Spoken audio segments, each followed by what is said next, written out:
Well, this is exciting. I have a bottle of Ridge 2016 Lytton Estate Petite Sirah, 100% Petite Sirah from Dry Creek Valley, from the excellent producer that I'm sure a lot of wine fans know already, Ridge.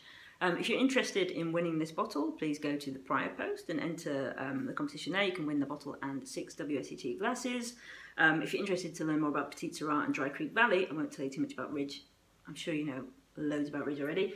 Then stay here. And it is a long, complicated story. Petite Sirah is one of those grapes that actually makes you passionate about wine, because it's about everything. It's about history, it's about trade, it's about wine, it's such an interesting grape. If you already know the story, then just fast forward probably to like almost the end when you see the glass, because it's long. Okay, so Petite Sirah, okay, it wasn't always what you saw in the bottle or what you thought you had. So Petite Sirah, actually, this Petite Sirah, this kind of Petite Sirah, is actually a grape called Durif, which was a crossing of Syrah and Peloson, a grape that I'd never heard of, that was an accidental crossing discovered by a guy called Mr. Dr. Durif, and Dr. Durif just decided to name it after himself. The crossing didn't do particularly well in the local area that he was from Grenoble, didn't sell in the south of France, and so it eventually made its way over in the 1880s to the South Bay area around San Jose, and was planted there and did pretty well. Confusingly, at the time, there was wine being labelled Petite Sirah that was actually a clone, a small berry clone of Syrah that was quite popular, and this wine, the Durif, got labelled, I don't know if it on purpose or accidentally, or because it was kind of like Syrah, because the parentage is Syrah, got labelled anyway as Petite Sirah. But there's always been kind of well, up until 1996, when UC Davis identified that Durif is Petite Sirah, there was lots of bottles of wine knocking around California called Petite Sirah that could actually have been this clone of Syrah, or could actually have been Cabernet Sauvignon, or Pinot Noir, or this Durif. So it was only very recently that we actually, when we talk about Petite Sirah, we actually mean Durif, which is this accidental crossing. So this bottle absolutely is Petite Sirah, or Durif. Its home is mainly grown in California, in Sonoma and Lodi.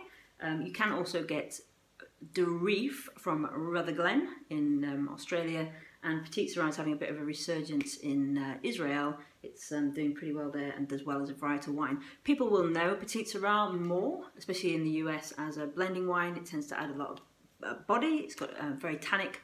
It has a very high skin to juice ratio in the berries, which means that there's a lot of tannin, a lot of colour pigmentation, so it adds a lot of dark colour, and it adds a lot of tannin and structure to wines. So if you're having a sort of dodgy vintage, or you know, your Pinot Noir or whatever's not doing quite so well, pop in a bit of this and it might save the vintage. So what is Petite Sirah like generally? So they do tend to be pretty dark. They do tend to have flavours of blueberry and blackberry. Tends to be some chocolate in there, some dark pepper. There are some notes from the parent Syrah, and that tends to be quite pleasant. They are age worthy. There hasn't been, as a single varietal, Petite Sirah isn't one that's been around for a long time, with great producers producing these wines. This one is, as a single varietal, has only been produced by Ridge since about 2009 consistently.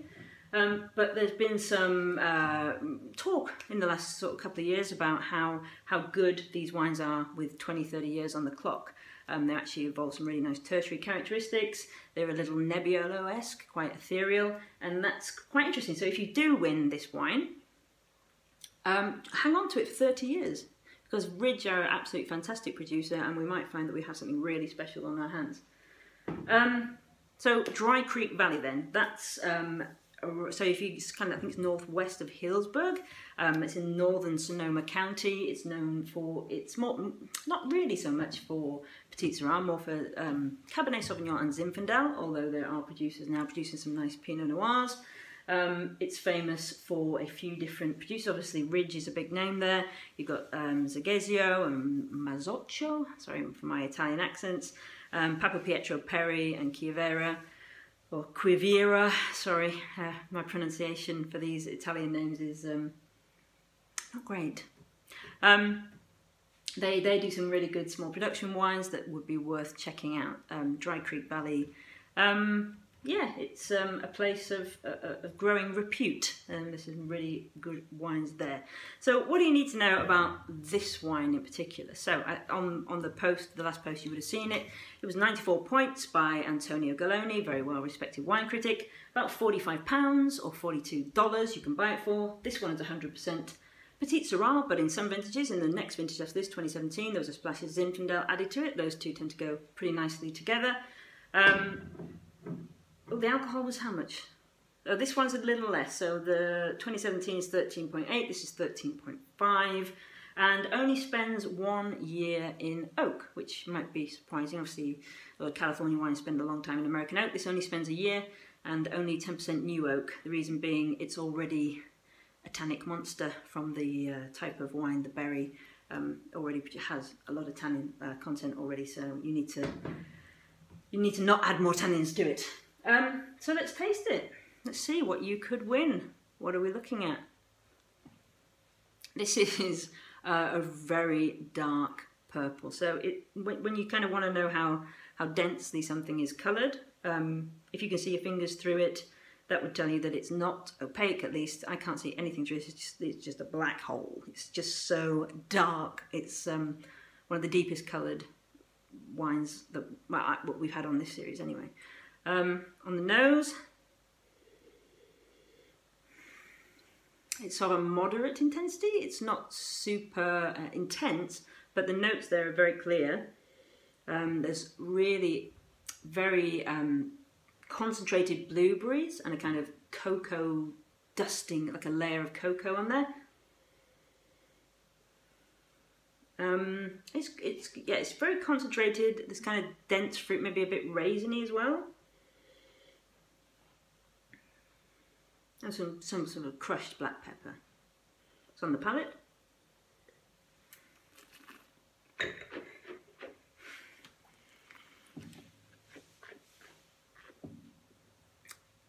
It's hard to swallow because it's exceptionally tannic still. Obviously it's very young. Tannic wine anyway.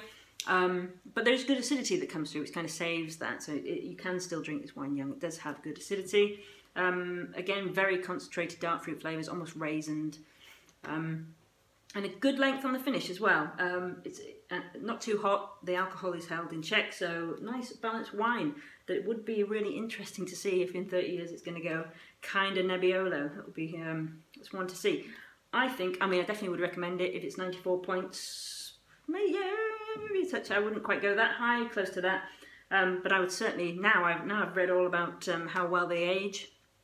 And I know all about Petite Sirah. I think I will certainly get a case and see how this Ridge one of the best producers in California, The End, it might be really interesting to see how this one evolves over time. So if you've got the time and the money, I think it's worth a case.